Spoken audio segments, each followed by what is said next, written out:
Joining me today is someone who truly goes to bat for her clients, and trust me, she is as tough as they come. Iris is loyal, relationship focused, and brings persistence and passion to every single deal.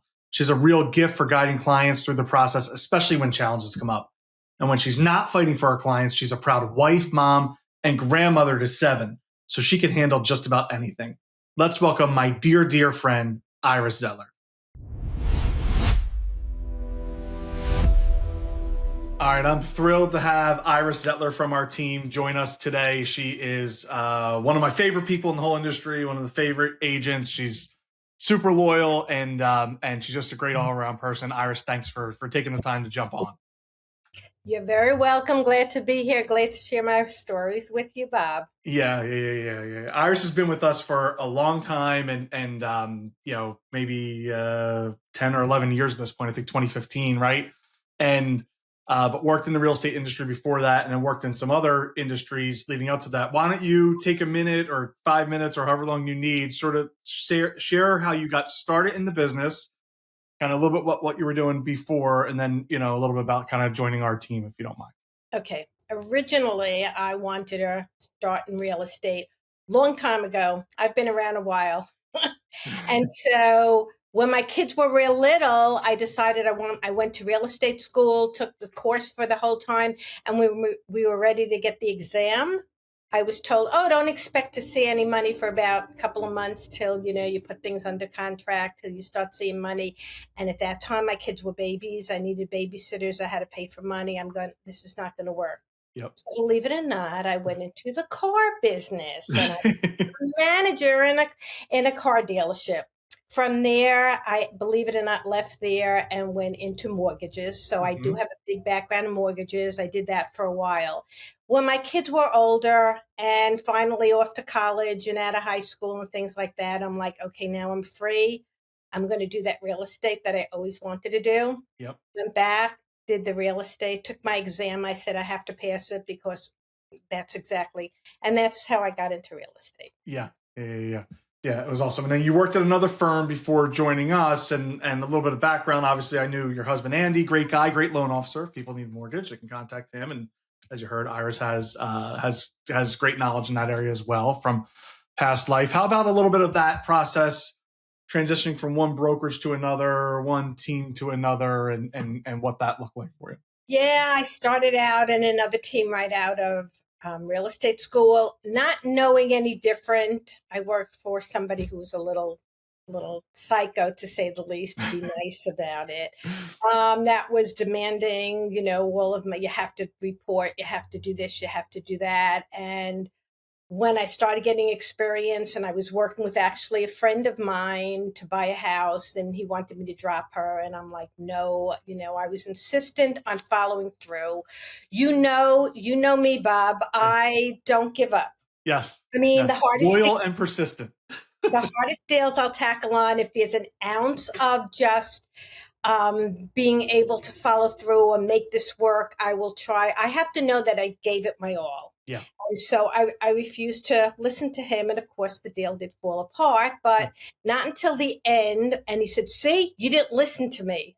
And so I'm like, that's it. I can't be with this anymore. And luckily at that time, my husband knew you and said, Bob is starting a team and, would you be interested? And it was the best move I ever made, which is why you asked me why I'm loyal, because I've been with others and, people that start out of the business going on your team don't realize how good it is and how spoiled they could be.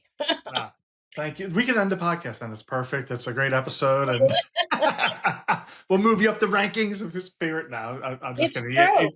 Listen, when we've moved from office to office, it was never a question of the brokerage. It was a question of working with you, working with the team. The team is great. We have the best people on our team. I mean, every single one of us contributes something. We all help each other out. It's the best.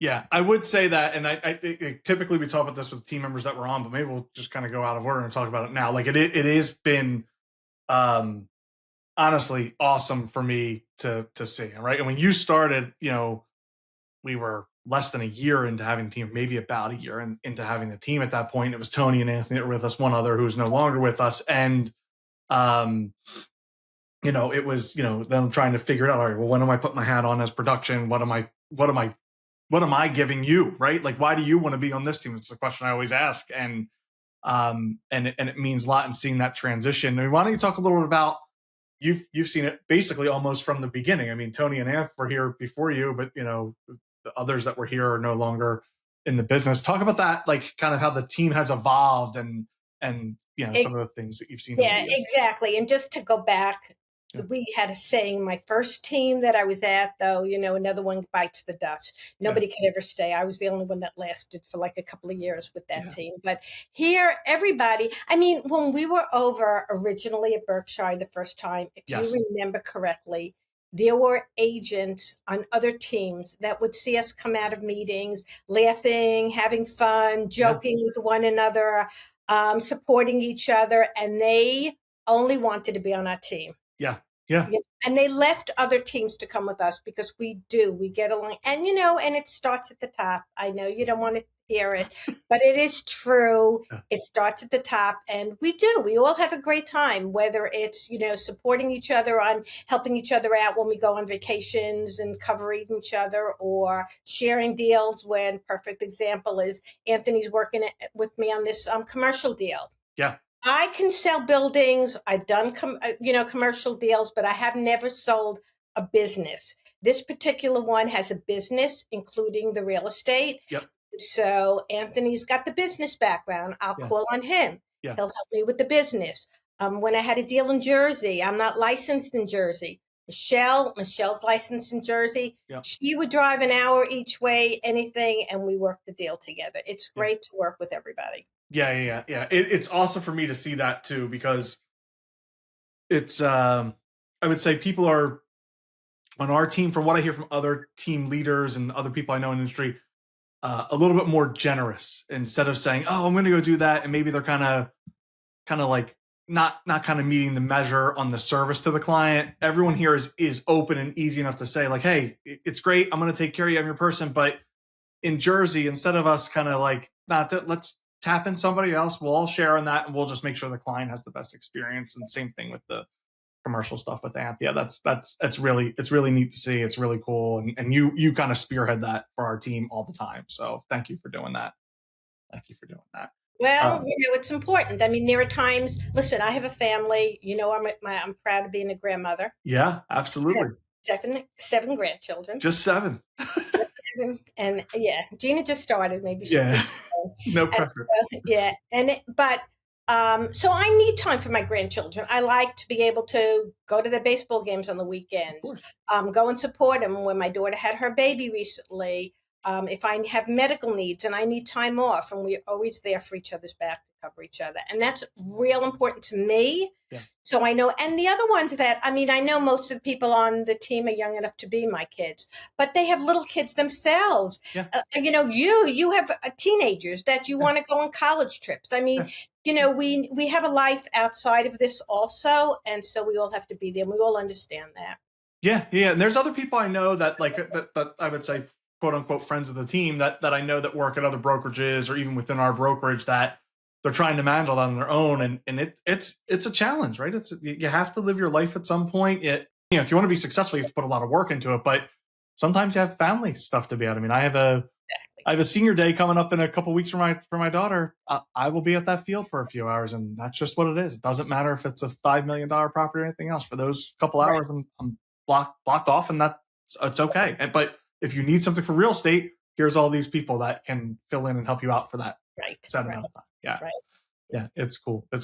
When you think about real estate, Iris, with you, like one of the questions I've been dying for you to come on to ask you is, I see the way you kind of care for buyers, especially buyers and sellers, both. But when I see you with buyers, is there a client that you get, like, forget about the money, we all want to sell like $100 million house, but is there a client you get the most satisfaction of helping in the process?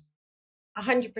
Believe it or not, I know the ones with a lot of money, are easy, and that's where you make all your money. But the ones that are struggling and the ones that are first time home buyers, I think I could relate to first time home buyers because I think of my kids also Yeah. when they were first starting out and struggling and trying to and not understanding. So I'd love to be able to work through the steps, have them feel confident. Listen, I'll guide you. I'm there to represent you.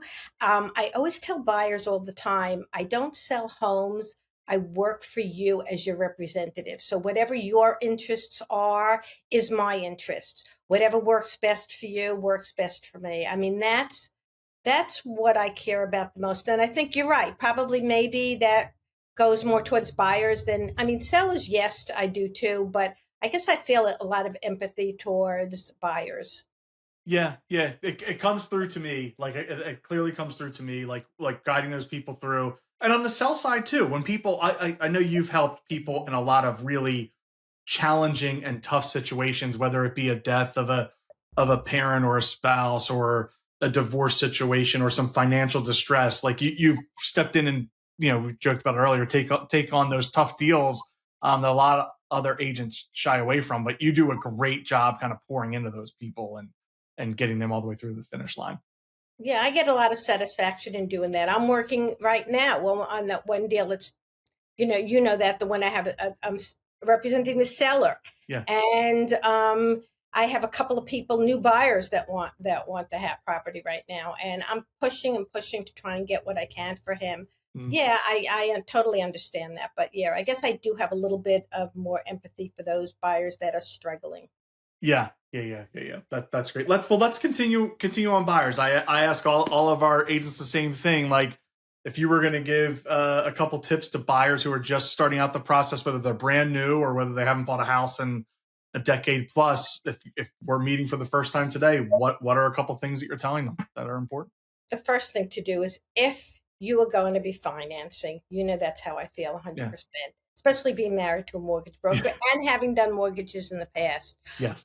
You need to be, the more educated you are, the better the process is going to be for you, for me, for the seller, for everybody. So do all your homework first. I mean, I hate meeting somebody, showing them a property for $500,000 to only find out, guess what? They fall in love with it. Then they speak to somebody and find out they can only afford 300. Right. So find out first, oh yeah, I can afford a $3,000 payment. Well, guess what? The bank won't give you a mortgage for $3,000. That's not how it works. Right. Understand how it works with taxes. If you're going to be putting down less, if you need an escrow, I love, you have to work through and get all of your information beforehand. Work with a mortgage company that will work with you and teach you all of that, explain everything to you. Don't just walk into your local bank and they say to you, okay, fine, you're approved for blah, blah, blah, and don't explain anything. I need you to understand everything about the process. Yeah. Yeah. That's great. That's great as a first tip. And what do you typically tell people? I know that I have a style that I go through when I'm talking with buyers who are just starting out, whether they've bought a house with us before, or they're just starting out brand new, or they're young, or they're older, or whatever the case may be. If you get any like resistance and like, well, listen, I just really love that neighborhood and I know that we can afford it.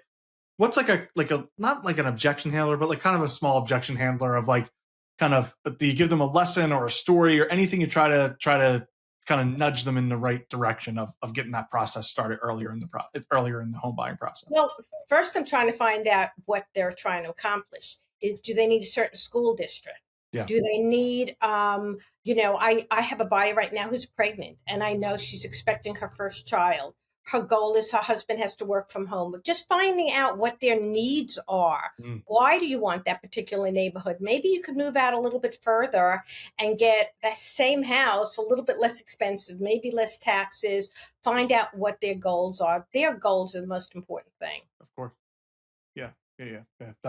That's great. That's great. Yeah. And I do think that I've noticed this over the years, and all of our team's great, but I do know that after you meet with buyers, you sit down and kind of talk through the process, whether it's in person or on a phone call or whatever, when you go through the steps of sort of the agreement of sale, like, hey, here's the order of operations of We're going to get pre-approved. We're going to set up your search. Make sure we set it up the right way. You ask all those probing questions. Why are we looking where we're looking?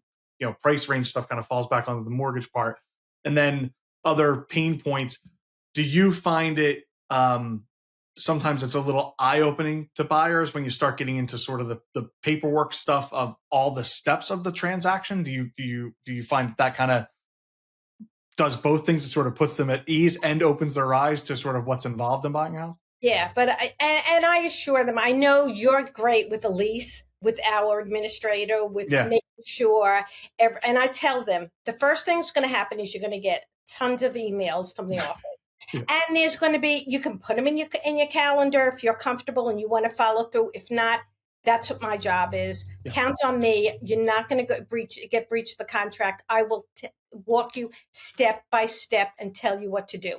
If you need an inspector, I'll suggest that. If you do need the mortgage person, I can suggest that. Whatever you need, that's my goal, and that's what I try and walk you through. And you're right. And I tell them the easy part was finding the house and getting the contract.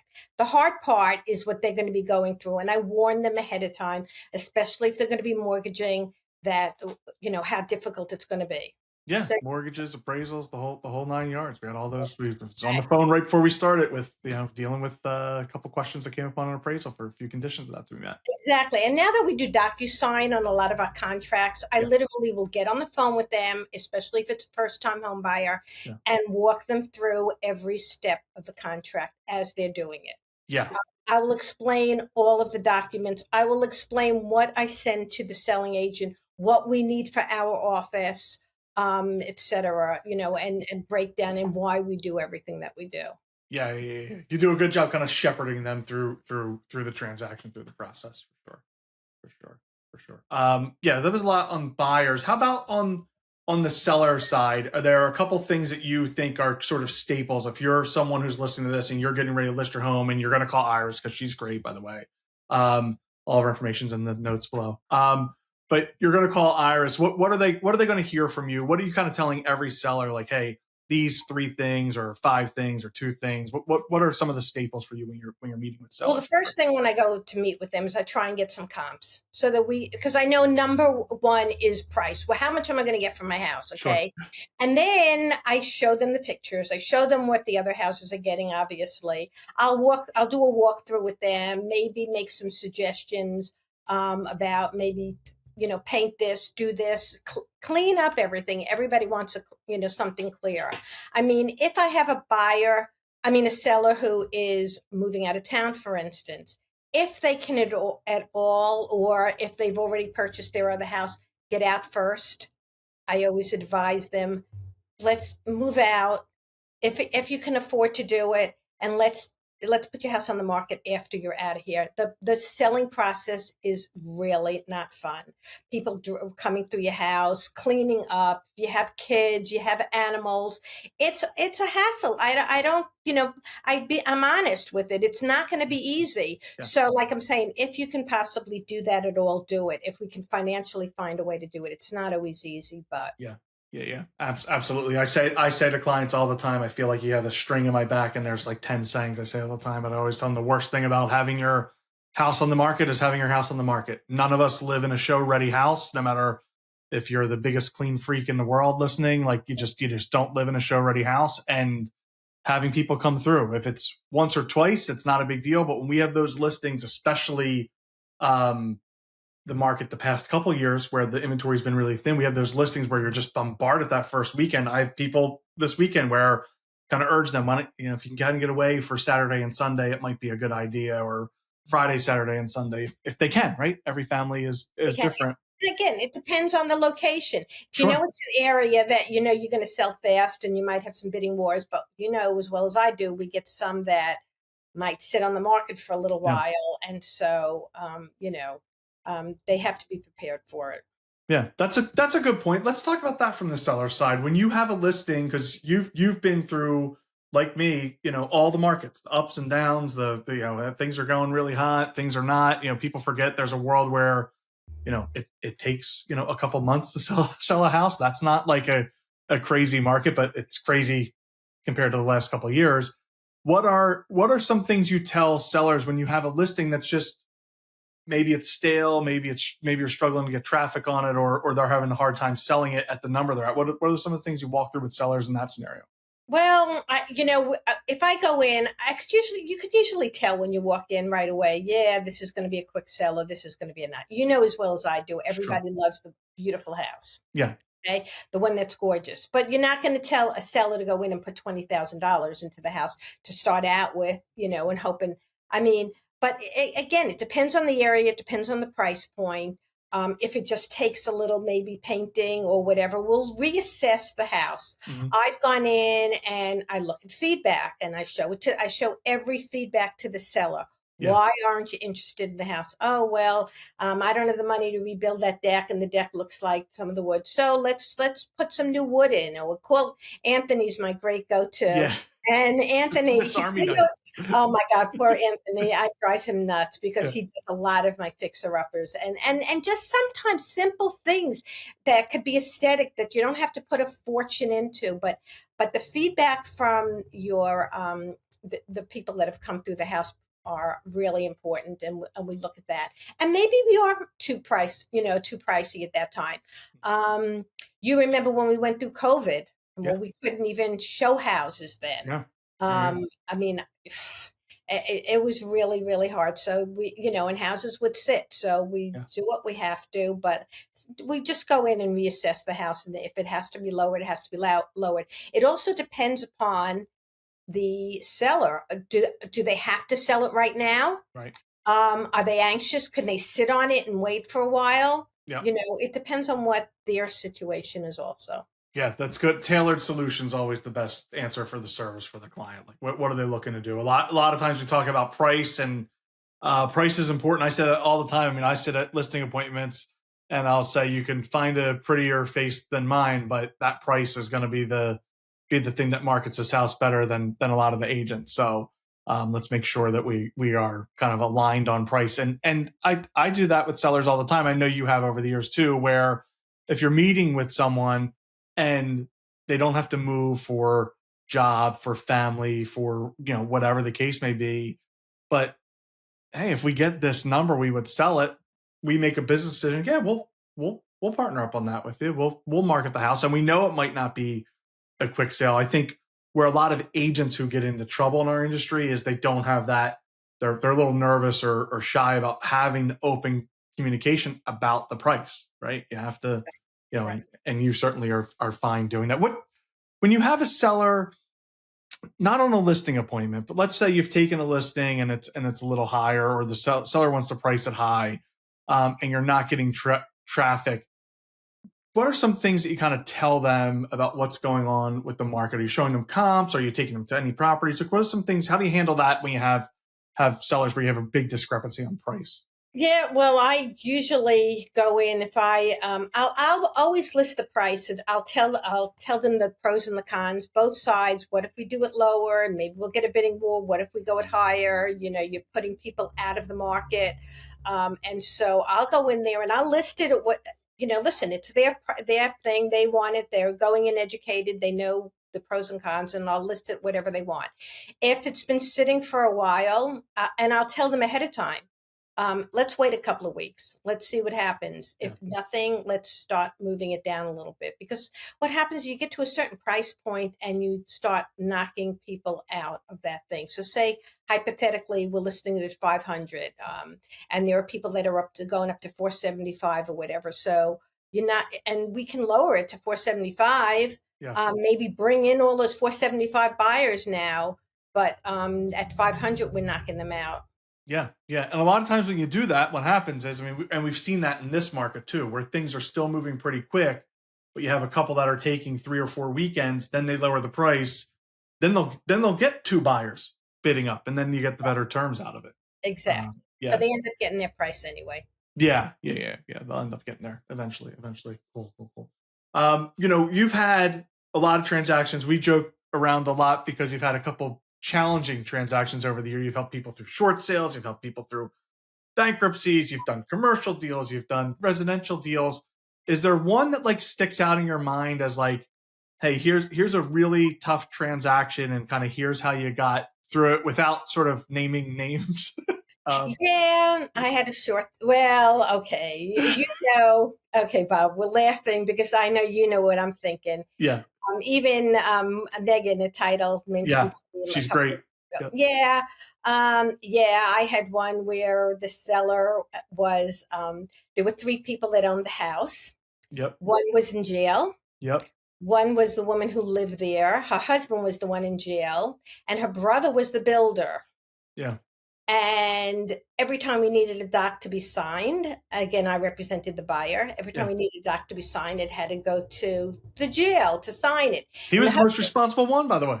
right, he's the only one. They didn't know where any docs were. He's the only one that knew where everything was. He Yep. knew, and I guess he must have taken out his second mortgage on the house that the wife and the brother did not know about. And we go to settlement, and their agent, Yep. who I won't mention, and Yep. this was very unethical, Yep. did not tell them ahead of time that there was a second lien out for $50,000. Yeah. Insanity. And did not. I mean, you have to be so open and honest with your people. I mean, Yeah. that's the most important thing about being a Of realtor. course. Yeah. So they go and they sign off everything, and they go, "Why is the check $50,000 less?" I guess they just trusted him that he would. He goes, "Don't worry, we'll talk about it later." I will never forget because I was in the room. That was Right. a wild setting. Just 50K missing. And we all looked at each other like, "What the heck?" Yeah. And yeah, I mean, I have another one I want to just say real quick. Yeah, please. Sold a house in Westchester. Yeah. The woman had cancer, Mm.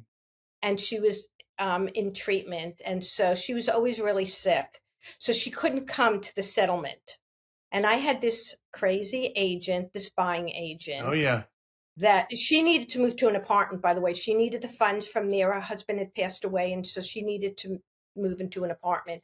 And he would go there behind my back, not telling me, and be taking her and looking at apartments, because I found out later on that, yeah, he gets a commission from the apartment complex, Yeah. a rental. Whatever it is, a couple bucks. Yeah. Anyway, whatever. I didn't really care about that. Yeah. She was taken care of. I worried about her. Yeah. And while we're sitting at the settlement, I call her just to go over everything and make sure everything's okay. And she says to me, "Oh," she says, "the buying agent has his contractors here." I go, "What are they doing?" She goes, "They're digging in my garage. They're looking for something." I don't even remember. It was so long ago. I don't remember what they were looking for. Yeah. I go, "What are you talking about?" She goes, "Oh, I thought you knew about it." I look at him and I go, "How could you do this? This poor woman is sick with cancer. She's under chemo. Yep. She's take advantage of her like this and just send these contractors." And she had no idea. Yeah. So we signed everything, walked away because she had signed everything ahead of time. I go, "You're not getting your deposit back." Yeah. Yep. And I just kept it. We kept it for like 6 months. I think we had to do it for the 6-month thing. And I just did it because he was just obnoxious. Yeah. And that's a big time agent and team too. That was I remember talking to him at one point during that process. He's a big time agent out in Westchester. Yeah. It's important who you matter. I'm sorry. It's important who you matter. It matters who you hire. It's important that you trust them. If I could speak English, that would be helpful. Right. Yeah, and I told him he was being unethical.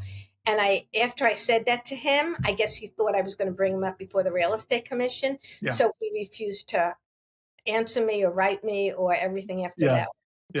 Nothing was in writing anymore. I didn't do anything, but she was just happy she got her money, and that's all that mattered. But wasn't too nice. It's clear that you've been through the wars and you have all the battle scars from all of it. One of the things that I like to talk about on here. And you do a great job with this. So, I always tell you thank you. Anyway, thank you. You do a great job with this with everyone who joins our team.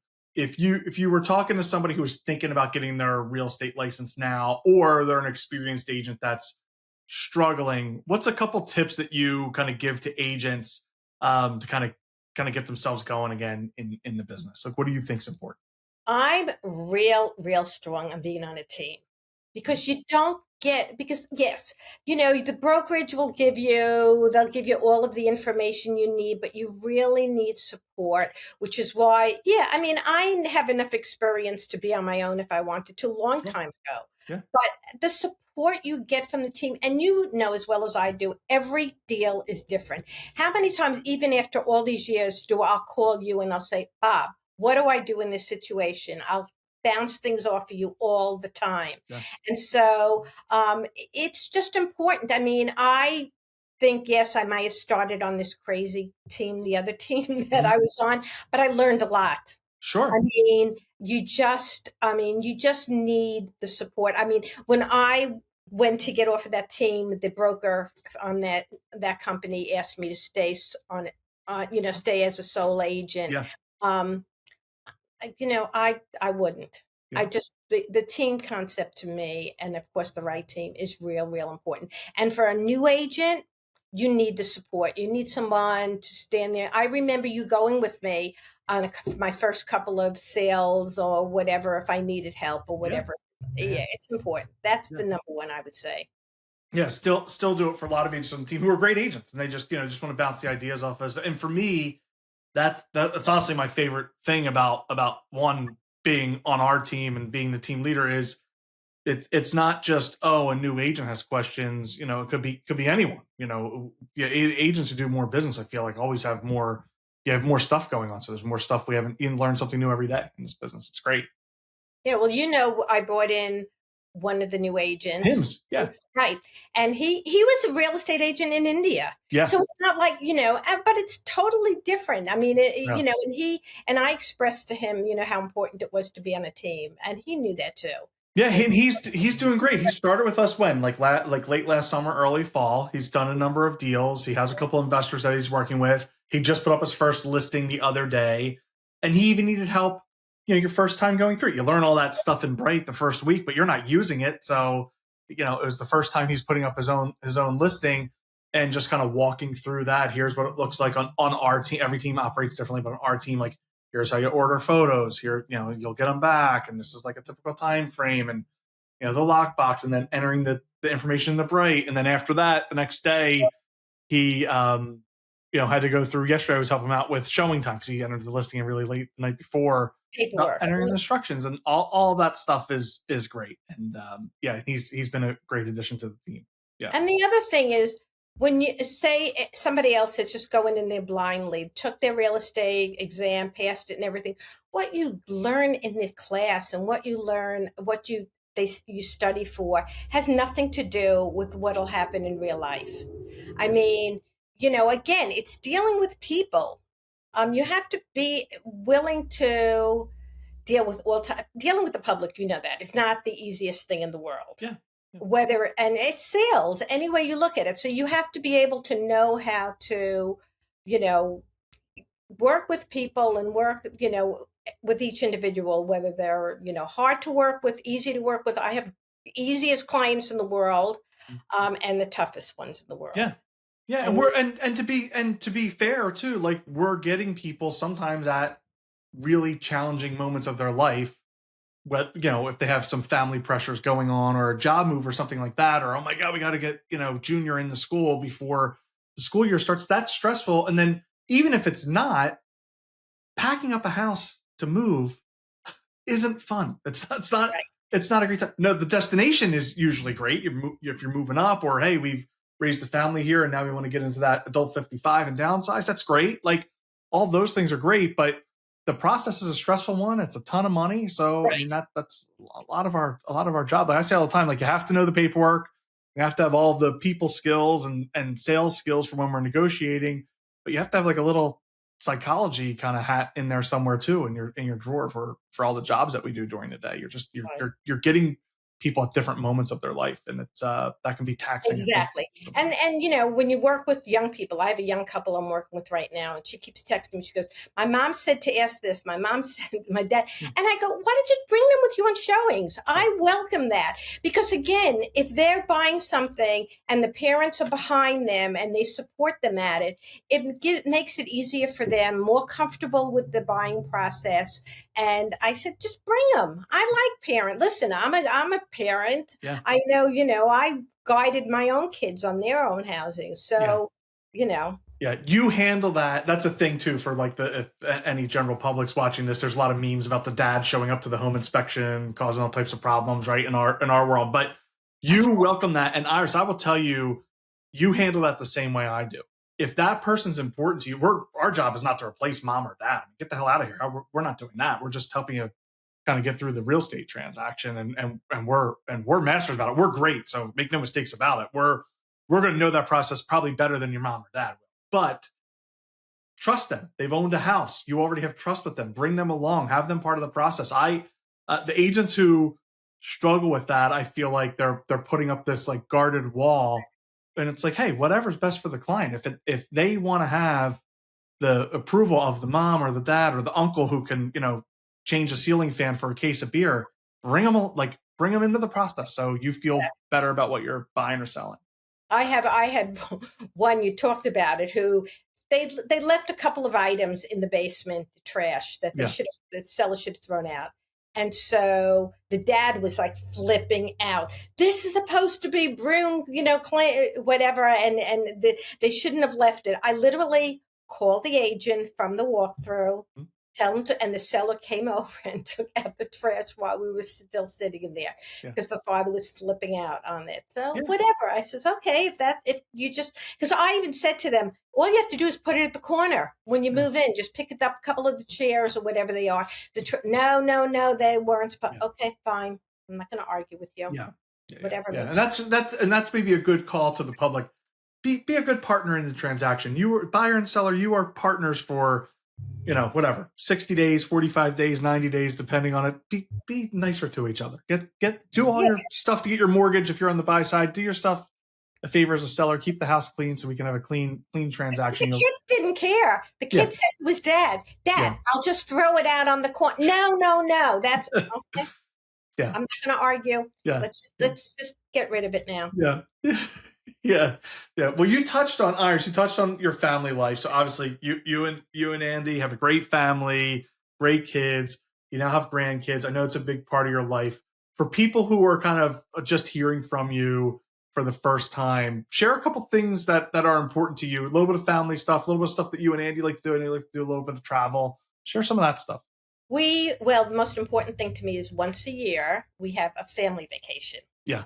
This year it's going to be Ocean City, Maryland. Nice. And we took out, I have one of my sons lives in Virginia. He has 3 kids. The other one's in Bluebell with 3 kids, and my daughter just had her first. So we literally have a single family house with 3 apartments in it.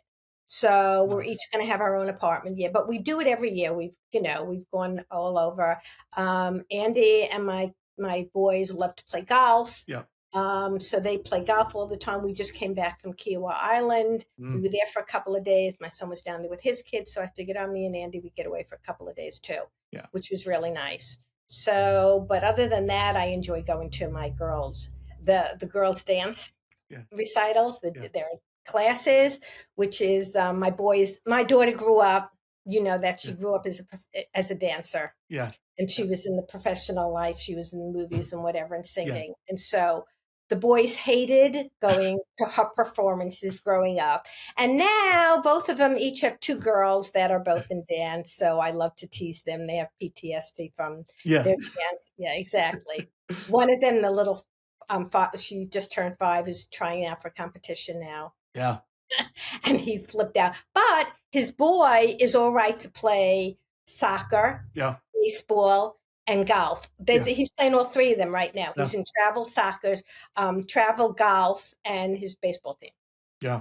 So that's okay. But I try and go to the games as much as I can. And like I said, we do our family vacations and whatever. Yeah. And these kids and grandkids will run all of us crazy, because it's funny. You mentioned dance. My daughter used to do dance, and she's a softball player. But like the sports parents kind of like lose sight that like, hey, these kids that are doing some other activities, they may be playing an instrument, they may be doing dance or something. Maybe they're a mathlete, right? They're just wicked smart and are doing stuff with that. Like it's all a lot of work, and it's all a lot of time, and it's all a lot of money that you're putting into it. And it takes the village, right? Like I know when my guys were little, shoot, without my mom and my in-laws helping out, there were days we just weren't going to get to stuff. So I know you've like relished being in that role now. Exactly. When my daughter had the baby, I was there practically every day for a while. The baby just turned 4 months. And so, and she used to live out in California, and I'm like, I wonder how. She says to me all the time, Mom, I don't know how I would have made it if I was out in California by ourselves out there, because her in-laws live in Florida. So, she would have had, it's hard. You really do. You really need everybody around you. Yeah. For sure. You do. All right. Well, Iris, before we wrap up here, any parting words, anything that we missed, or anything that people should know about you if they're hiring you as an agent to represent them, whether they're selling or buying?